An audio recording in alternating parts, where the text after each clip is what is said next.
อนในวงเล่าเขาเล่าว่าน้องเลิกแฟนฐานะกำลังคลอนแคลนถูกแฟนตัดรักจากลาถือแก้วเหล้าทางนั่งฟังเพื่อนเขานินทาสะกิดใจให้ห่วงหา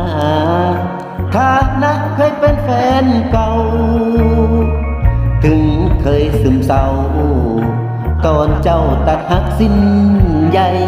อายยังบ่ยอมมีใครเพราะใจบ่ลืมหักเอาคิดว่าป่านนี้น้องคงสุขีกับเขาเมื่อรู้ข่าวมาว่าเต่าอายจึงเฝ้ามาทันใดบ่แม่นดีใจที่เห็นหักน้องต้อง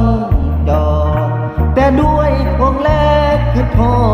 ษอยากมาดูแลหัวใจแฟนเก่าคนนี้ยินดีจะเป็นอะไรซ่อมหักที่เขาทำลายซ่อมใจให้ดีคือเก่าเพื่อนในวงเล่า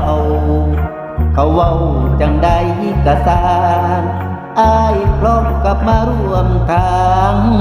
สมหวังเดิมสองเฮา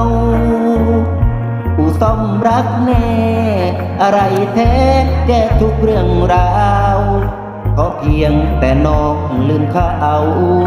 อายขอเอาใจซ่อมแซม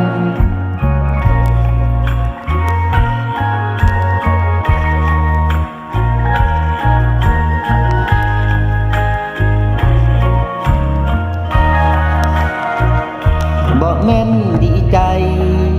ที่เห็นหักน้องต้องจอด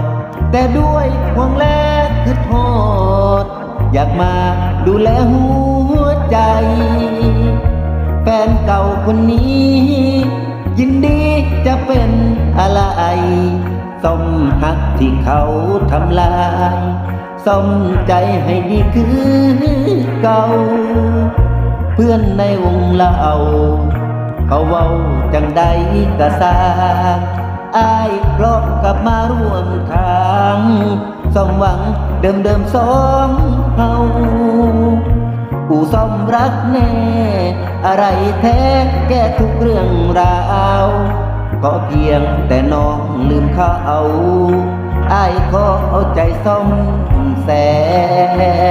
ม